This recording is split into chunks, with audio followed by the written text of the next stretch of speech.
Former RSL NSW President Don Rowe admits to public inquiry he misused charity money. A former president of RSL NSW has admitted to misusing the charity's money to buy mobile phones and flights for his family, as well as pay off his own mortgage. Don Rowe, who resigned in 2014, made a lengthy apology for his failings as RSL leader at a public inquiry into the league's finances today in Sydney. An earlier investigation revealed Mr. Rowe spent $475,000 on a corporate credit card over a 6-year period, including $213,000 in cash withdrawals. That investigation only covered a 6-year period, although Mr. Rowe was president for 11 years.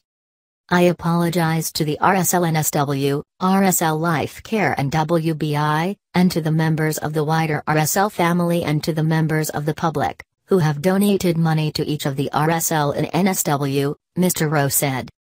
Much of the media interest in respect to these issues have led to the establishment of the public inquiry related to expenditure incurred on the credit card provided to me for my use by RSL. Mr. Rowe's evidence in regard to his own personal spending, including a $475,000 credit card bill, mobile phones bought for his family, and inappropriate spending on accommodation and flights, has been highly anticipated. I recognize that I should not have made cash withdrawals on the state president's card in respect to the annual motor vehicle allowance of $20,000 provided in the state president expenses guidelines, he said. And I accept that by doing so, I acted in a way which was not expressly permitted by the state president's guidelines, and that it was not good practice to have done so. He later told the inquiry his failure to document his expenses was not deliberate.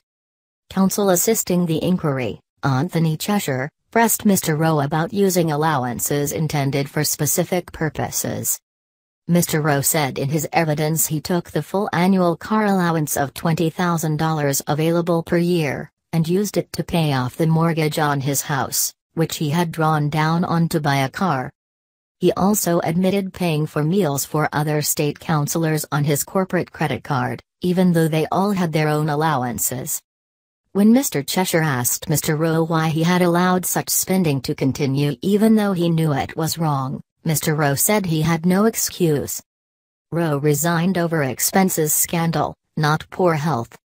When Mr. Rowe did resign in 2014, the reason given to RSL members and the public was ill health. But he today confirmed there was much more to the story.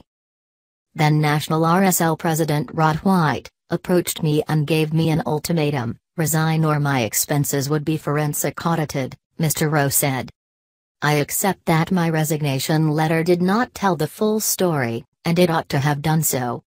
He also said concerns were raised about his expenditure only once in the 11 years before he was given the ultimatum. Mr. Rowe was expected to give evidence all day and tomorrow, but the hearing ended early today and he has been excused as a witness. Former NSW Supreme Court Justice Patricia Bergen, who was chairing the inquiry, indicated it was because Mr. Rowe had been a cooperative witness. It's noted that the way that you have approached your evidence today has in fact saved some time for this inquiry, she said. As with other witnesses at the inquiry, Mr. Rowe can still be prosecuted over the matters in question, but the evidence he has given today cannot be used in any future case against him.